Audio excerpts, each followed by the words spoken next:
Bienvenue dans cette vidéo de présentation de notre plateforme Varios AI.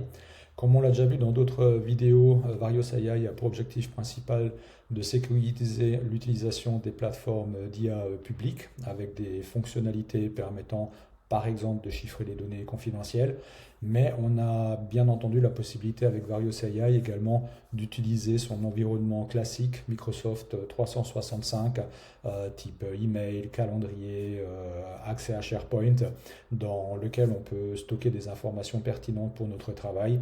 Et là-dessus, on aimerait également, bien entendu, profiter des fonctionnalités dites de Gen AI qui permettent de contextualiser l'information, de la résumer ou de ressortir l'essentiel. Donc je peux traiter mes emails, je peux traiter mon calendrier. Quand vous avez un compte Microsoft 365 avec votre accès email, vos calendriers, vous avez la possibilité effectivement de poser des questions de manière tout à fait contextualisée. Je me souviens qu'il y a une réunion qui a eu lieu entre une de nos filiales qui s'appelle Avanci, qui est d'ailleurs la société qui développe la plateforme Varios AI, et un partenaire nommé Aiden, mais je ne sais plus exactement ce qui s'est passé dans cette réunion, si elle a vraiment eu lieu, surtout quel est le résultat et quelle est la teneur de cette réunion. Il suffit de demander à l'IA de manière à avoir des fonctionnalités totalement équivalentes à ce qu'on peut obtenir avec Copilot par exemple. Alors, comment s'est passée la réunion entre Avanci donc, et Aiden? Donc là, on va chercher sur tout le tenant Microsoft 365 concernant mon compte, parce que le compte via Entra ID, qui est la plateforme d'authentification Microsoft, est utilisé pour accéder à mes emails. Et on va voir si des informations ont été trouvées, surtout quel est le contexte.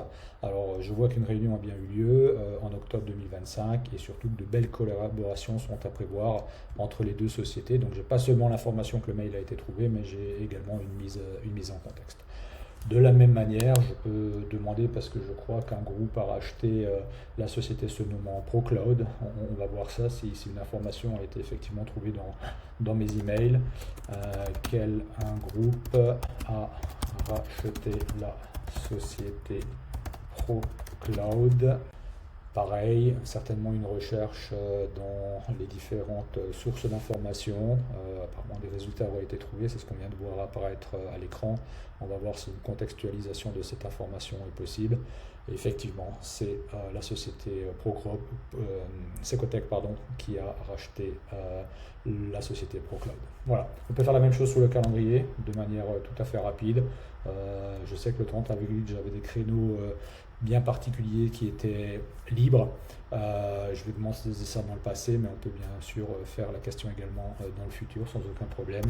Quels créneaux furent libres dans mon calendrier le 30 avril 2025? Quelqu'un prétend m'avoir rencontré à une certaine heure et je suis plus sûr d'avoir été disponible à cette heure pour le rencontrer. Donc je vais tout simplement demander mon calendrier. Voilà comment le calendrier était le 30 avril. J'avais des créneaux dispo avant 8h et après 18h, entre 10h et 11h et 12h et 14h. Le reste du temps, j'avais des rendez-vous qui sont décrits juste derrière, chaque fois avec le lien sur le rendez-vous. Voilà, donc intégration avec Microsoft 365 absolument parfaite. Toutes les fonctionnalités de Copilot qu'on peut attendre dans ce contexte sont en finalité disponibles sur Varios AI. Voilà, les prochaines vidéos, à bientôt.